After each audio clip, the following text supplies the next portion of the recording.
आज फिर पेट्रोल के दाम बढ़ गए तो ये रील बनाने का मन हुआ। तो यदि आप समझना चाहें कि सरकार सिस्टम अमीर गरीब कैसे काम करता है, तो बेसिकली जो सरकारें होती हैं, जो सिस्टम होता है, और ये हम अपने देश का नहीं, अपने राज्य का नहीं, वर्ल्ड लेवल पे मैं बता रहा हूँ, जो सरकारें और सिस्टम होती हैं उसको चलाती हैं ताकतवर लोग। और ताकत का मतलब होता है धनी लोग, या जो जाति में ऊंचे हैं, या जिन देशों में जातियाँ नहीं हैं, जो अपने आप को हायर रेस समझते हैं, जैसे यूएस वगैरह में उधर वाइट और ब्लैक वाला जो चलता है मामला। तो बेसिकली ये जो लोग होते हैं ये चलाते हैं सिस्टम को।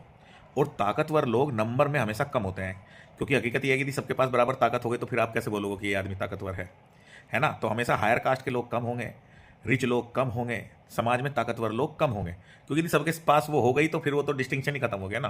तो बेसिकली जो गरीब लोग होते हैं या जो कमज़ोर लोग होते हैं समाज के, उनका नंबर ज़्यादा होता है। तो लोगों को लगता है कि जो सिस्टम है वो गरीबों के लिए काम करता है, लेकिन ऐसा है नहीं। जैसे मैं शेयर मार्केट को हमेशा जीवन से जोड़ के देखता हूँ, और इसीलिए मुझे शेयर मार्केट में मज़ा आता है। शेयर मार्केट में आप सोचते हो कि कॉल का रेट बढ़ रहा है, लेकिन वो जो कॉल का रेट बढ़ता है वो एक्चुअली पुट सेलिंग का बाई प्रोडक्ट होता है। मेन उस टाइम पर मार्केट पुट बेच रहा होता है, उसके एवज में जो कॉल बढ़ जाए वो उसका लक है। इसी तरीके से जो ये सिस्टम और जो ये ताकत है, पूरा गवर्नमेंट हो या कहीं भी हो पूरे विश्व में, ये इन ताकतवर लोगों के लिए काम करती है, धनी लोगों के लिए काम करती है। और उसको मैं करने में उनको जो गरीबों के लिए करना पड़े मैनेज थोड़ा बहुत, वो गरीबों के लिए हो जाता है। क्योंकि यदि वो उतना नहीं करेंगे तो ये जो गरीब लोग हैं, जो कमज़ोर लोग हैं, क्योंकि नंबर में ज़्यादा है, इनके पास फिजिकल ताकत ज़्यादा है, तो ये उनको ओवरकम कर ले जाएंगे, जिसकी वजह से अल्टीमेटली सिविल वार होते हैं। और आप देखते हो कि तख्ता पलट हो गया, जैसे अभी हमारे आसपास के 2-3 देशों में हुआ भी है।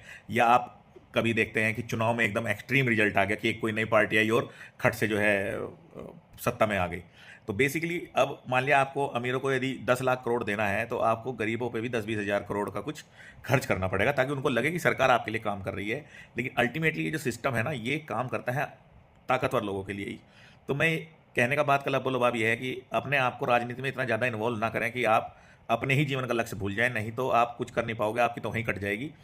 आपको अच्छी चिकित्सा चाहिए तो अपने आप को ताकतवर बनाओ कि आप जो है अच्छे हॉस्पिटल में जा सको, आपका बच्चा अच्छे स्कूल में पढ़ सके। यदि आपको रोजगार चाहिए तो खुद के संबंध बनाओ, अपनी नेटवर्किंग करो। नेटवर्किंग के बस बेसिस पे जॉब मिलती है, इंटेलिजेंस और डिग्री सर्टिफिकेट से नहीं मिलती है। मेरे चाचा अंकल ताऊ कहीं बढ़िया कंपनी में है तो मुझे खींच के वहाँ ले जाएंगे, नहीं तो फिर मैं कुछ भी डिग्री ले लूँ, कोई मतलब नहीं है उसका। इसी तरह रोजगार में भी आपको रोजगार, बिजनेस की भी आपको बिजनेस की तिगड़मबाजी समझनी है, तभी आपका बिजनेस सक्सेसफुल हो पाएगा कि उस सिस्टम के साथ मिलके कैसे काम करता है। और जहाँ तक रही एज ए वोटर या राजनीति की बात, तो किसी के उसमें पगलाओ मत। आप नया नेता नहीं पैदा कर सकते, आप नई पार्टी नहीं पैदा कर सकते, लेकिन आप एक काम कर सकते हो कि आप अल्टा पल्टी कर सकते हो। तो किसी को इतना लंबा मत रखो सिस्टम में कि उसके अंदर घमंड पैदा हो जाए। बदलते रहो सरकारें।